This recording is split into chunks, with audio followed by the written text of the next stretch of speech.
Here are a couple of updates on our work on interactive labels. So just to level set, what we have shipped already is the ability to move tickets within a board. So if you have a board set up in a workspace, you can automatically move from one column to the other. So that's already available. And in this video, I would like to give an update on some of the new things that we're adding. So first big topic is the ability to move elements that have just been placed anywhere on the whiteboard into a container if a matching label is found. And then also we now enable moving between multiple boards. So I have a workspace here that has an initiatives board here, and then I have a teams board over here. So we now also enable moving elements from one board to the other one automatically. And as part of this work to move from whiteboard into containers, we also have improved batch assignment of labels, which is actually available in all of the other workspaces as well.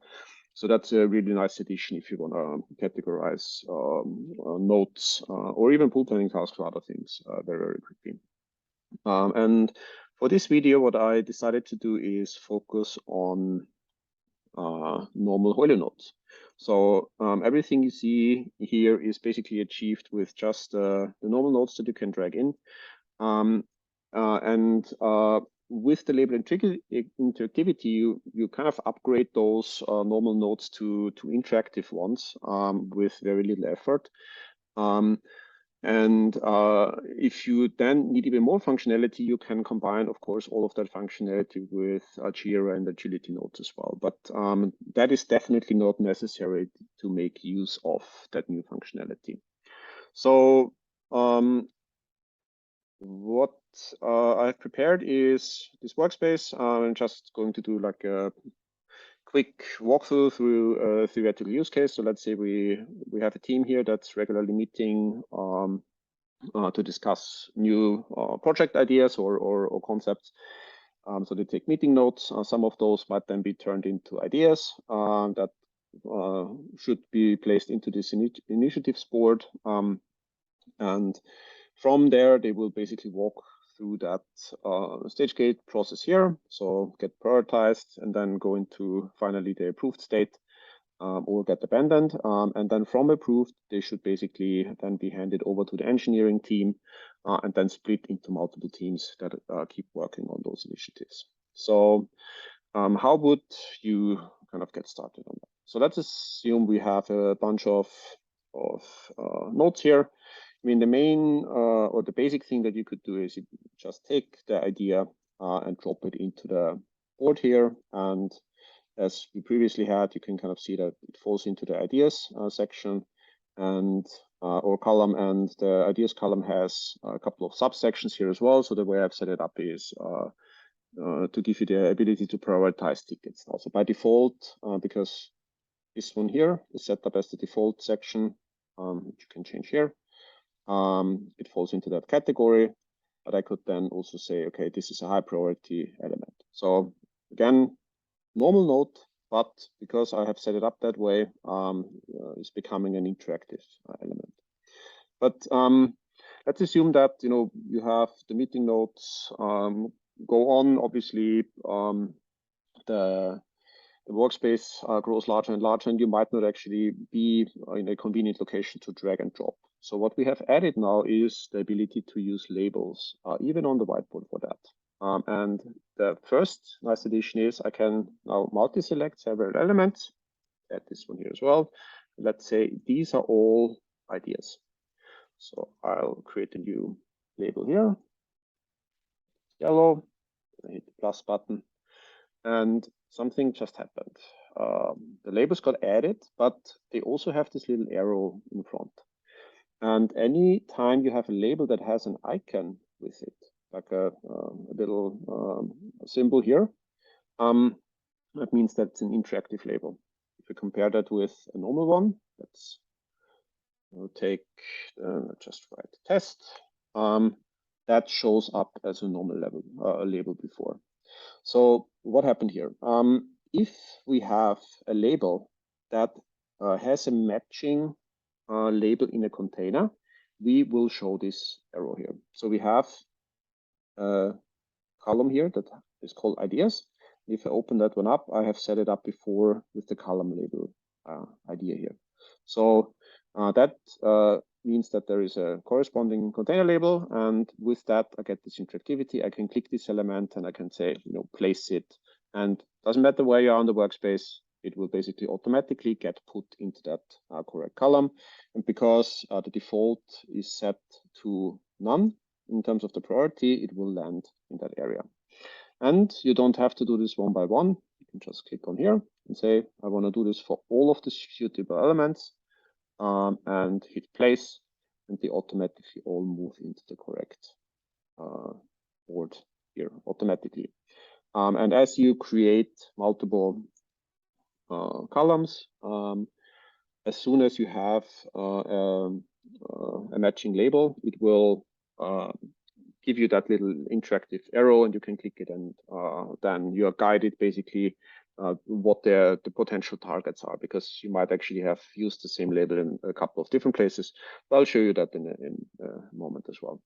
So let's continue with our journey here. So let's say we kind of prioritize a couple of those elements. So those are medium priority, and let's say all of these here are low priority, and that one here we consider high priority as well. So now we want to move a couple of elements into the evaluation phase. So let's do this. And maybe the low priority one here makes it into the evaluation phase as well. As discussed before, if we have matching sections, it will continue to show up here as in the same section. So it maintains the priority level if there is a matching section as well. And one other thing to notice is that here, those two elements that I moved in after I have added manually this label, they will now show the original label again, because we don't remove that automatically. If I drag this out, you can see the ID label is still present. I place it in the section because there is a matching one. It gets hidden automatically. But now that I have moved it into a different area, we decided to show it again. And an easy way to get rid of those is to, if you want to kind of get rid of that information, to select and then use the label assignment to remove them. You might actually want to keep them if you would like to keep track of some of the information that you added before, because it gives you a little bit of a history on the task as well. So, like those were picked as an idea, and then they moved in. So you can, if you choose so, keep those labels intact, but for clarity, I have removed them now. And let's say those three eventually also get approved. So now I've kind of reached the end of this first part. And what I'll do now is I go into the initiative settings here, and they will also turn on the board labels. So those now show up on all of the elements as well. And what I will do now is I will select the three and will say, okay, this now has been approved here. So that can be handed over to engineering. And I click on Teams. That's the other board name. And it automatically gets dropped into my board over here. And because the backlog up here is set up with the same priorities, it will try to match if there are matching labels, which we had. So it will automatically land in the same priorities as they had before. On this board, I have turned the coloring off. So I could turn that on again for the colors to show up again based on the sections or not. So that's kind of how the engineering team has decided to set up this particular board. And from here, I can now also say, okay, from the backlog, this one will be picked by team 1, and this one will go to team 2, and the last one will go to team 3. And the teams have a different setup now. So they have set this up not as priorities because they will pick those based on priority from the backlog.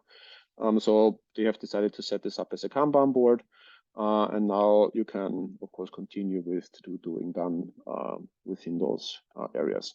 So, we have basically now created interactivity from moving from the whiteboard into the ideas section, and then automatically from these iterations planning board into the teams board. And now you have multiple teams tracking their progress using Kanban functionality and kind of a status on those tasks.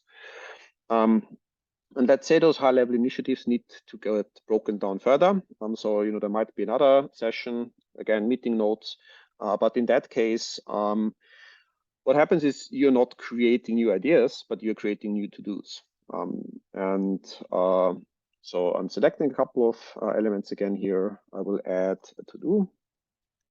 And again, we have a match. But in this case, if I click, you can see that I have multiple matches because each one of those teams has a to-do section. I can now say, okay, these are all for team one, do this for all city developments, and they will all get placed into this correct section. And you can continue to do like that. So kind of summarizing real quick, what we are introducing is the ability to add labels on any element that's on the whiteboard. If there is a matching container label, you can move it into the container. Then with the existing functionality, you can move stuff within the container. And if the board labels are enabled, you can then also move to a different board and continue to use different boards within the same workspace to track work on different levels. And even in those settings, then you might again have this ability to need that ability to move stuff from the whiteboard back into the board again.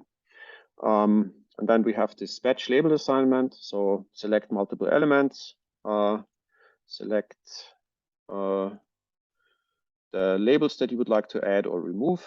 So that greatly speeds up the process of assigning labels as well. So a couple of things that we will continue to work on. So first topic is to see if there's any conflicts. So you might have conflicting labels on specific nodes. So we want to highlight those and give you options to resolve those conflicts. And then I think we have all of the building blocks in place to really extend that functionality to Jira and agility nodes also. And what I mean by that is what I can do already today is I can go into Jira, the Jira import dialog here. Let me import things. So I've added those, and let's say I want to categorize those as ideas. So all of that functionality is already available. So I just moved all of the ideas over here, including the Jira nodes. But let's say we have already defined a priority medium. And at the same time, we have a medium priority defined here as well. So I think it got moved down here. What we want to do is automatically place the Jira node into the correct matching container based on all of the labels that are coming from Jira, not the ones that are manually created.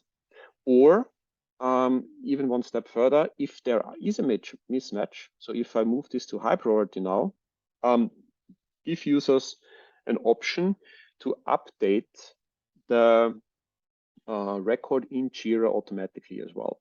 So basically detect the Jira information does not match the information in Hoilu, highlight that there is a conflict, and then as an option, allow people to actually update the record in Jira. So that's kind of next steps. But I think already those new features, so move from whiteboard to containers and then move between boards, but especially also this batch assignment are great additions, and I hope you enjoy playing around with them as well. So thanks for listening and see you soon.